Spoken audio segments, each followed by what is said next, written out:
राष्ट्र की विकास यात्रा को प्राकृतिक आपदाएं निश्चित रूप से बाधित करती आ रही है। आपदा प्रबंधन के नाम पर पिछली सरकारों का नजरिया मात्र राहत केंद्रित रहा। हम आए दिन तबाही का मंजर देखते थे।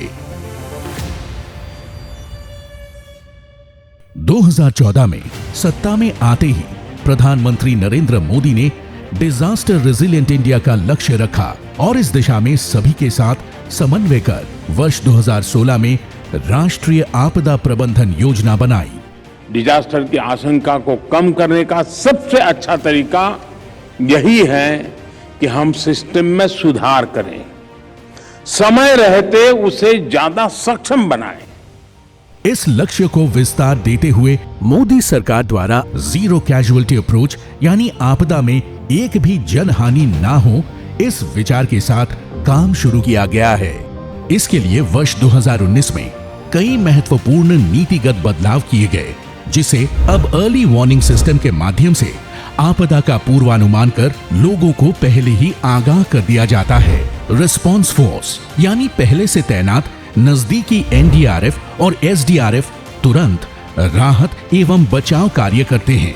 डिजास्टर रिस्क रिडक्शन के माध्यम से नए आपदा जोखिम को रोकना, मौजूदा को कम एवं उचित प्रबंधन आसान हो गया है।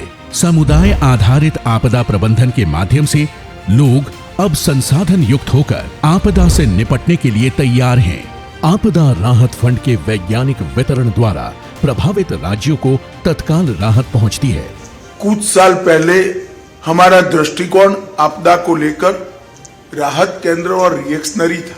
विगत 9 साल के अंदर early warning system, prevention, mitigation और पूर्व तैयारी आधारित आपदा प्रबंधन के नए अध्याय हम सब ने सामूहिक लगन से इसको जमीन पर उतारा है। इसी बदलाव के तहत 2021 में गठित नेशनल डिजास्टर मिटिगेशन फंड के अंतर्गत एनडीएमएफ को 13,693 करोड़ रुपए और स्टेट डिजास्टर मिटिगेशन फंड के तहत एसडीआरएफ को 32,031 करोड़ रुपए आवंटित किए गए हैं। आपदा प्रबंधन के लिए एसडीआरएफ तथा एनडीआरएफ को 2005 से 2014 की तुलना में 2014 से 2023 में मिलने वाली धनराशि में लगभग तिगुनी बढ़ोतरी हुई है। अर्ली वार्निंग सिस्टम के तहत दामिनी जैसे मोबाइल ऐप से बिजली गिरने की पूर्व सूचना दी जाती है। मोबाइल फोन के माध्यम से लोगों को सावधान करने के लिए कैप यानी कॉमन अलर्टिंग प्रोटोकॉल शुरू किया गया है। मौसम आधारित कृषि प्रबंधन के लिए मेघदूत और दैनिक मौसम की जानकारी के लिए मौसम ऐप भी मौजूद है। साथ ही आपातकाल के लिए डायल 112 सेवा उपलब्ध है। मोदी सरकार द्वारा लोगों को तत्काल राहत प्रदान करने हेतु 250 करोड़ की रिवॉल्विंग फंड के साथ एनडीआरआर की भी शुरुआत हुई है। अब राज्य सरकार की मांग से पहले ही केंद्रीय टीम यानी आईएमसीटी को आपदा के आकलन के लिए भेज दिया जाता है, जिसे तत्काल राहत मिल जाती है। पिछले 4 वर्षों में 73 आईएमसीटी दलों को भेजा गया है।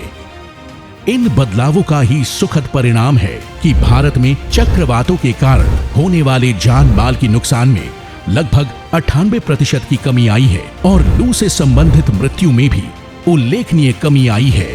प्रधानमंत्री नरेंद्र मोदी के मार्गदर्शन में हम सब पिछले कुछ वर्षों में आपदाओं के कुशल प्रबंधन के सुखद परिणाम के साक्षी रहे हैं।